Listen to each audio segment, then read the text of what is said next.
There are as many as 8 South Africans taking part in this year's IPL in what is its 10th edition. With the tournament set to get underway on Wednesday, we take a deeper look at the Saffers involved. The Delhi Daredevils did have a full complement of South Africans at their disposal, but the injury to Quinton de Kock and the absence of JP Duminy means Chris Morris and Kagiso Rabada are the ones that remain. And what a time it was for Chris Morris to score 47 runs off 12 balls in that One Day Cup final. He scored 6 sixes in the 12 balls that he faced. And it had people remembering that 32-ball 82 he scored for the Daredevils last season. With a batting average of 65 and 13 wickets in 12 matches, he'll be keen to continue to live up to his price tag and have another good season. This will be Rabada's first stint in the IPL after becoming $750,000 richer in the IPL auction. And that's despite the Proteas players missing a few games towards the end of the IPL season due to their series against England in the ODIs. But this is a good thing. We don't want Rabada playing the whole tournament, we want to keep him fresh. But it will be an excellent learning curve for him, and he'll learn from the likes of Zaheer Khan and Angelo Matthews. He'll learn how to vary his pace and take the pace off the ball in subcontinent conditions with experienced bowlers like them around. You've got to feel like this is an important tournament for Hashim Amla, who's struggling for form a bit across the formats. He had a good stint towards the end of that season with Kings 11 Punjab last season and got a high score of 96, and he'll want to carry some form through to the Champions Trophy. But he's going to have quite a bit of competition. He's got the likes of Shaun Marsh, Murali Vijay and Martin Guptill to compete with throughout the tournament. And as for his teammate David Miller, well, everyone knows his name in India, and his reputation there means he's going to continue to be under pressure in the tournament, especially after what happened last season when he got stripped of the captaincy and only averaged 16.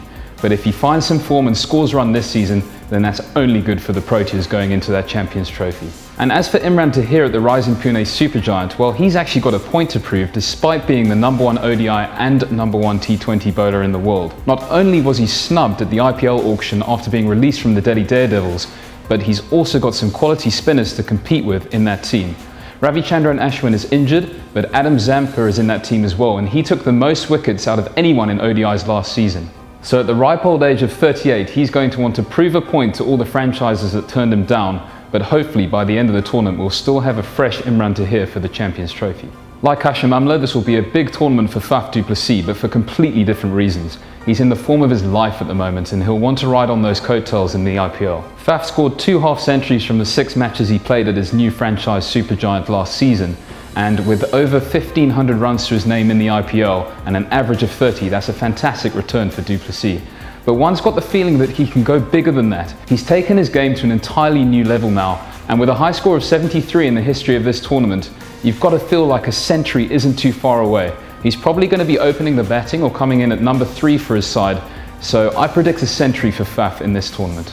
There are 2 South Africans in the Royal Challengers Bangalore squad, and one of them is Tabaret Shamsi.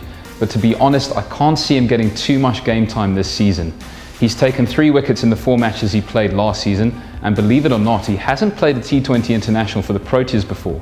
With quality spinners at their disposal, including West Indian Samuel Badri and Yuzvendra Chahal, who's had a fantastic start to his T20 career with India, I can't see Shamsi fitting in too much.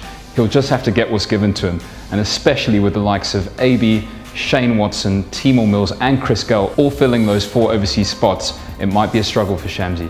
So I've saved the best till last, and it's the man who's clearly building his cricketing schedule around the IPL. It's Vida Villiers, of course, who's actually going to take over the captaincy duties while Kohli is injured.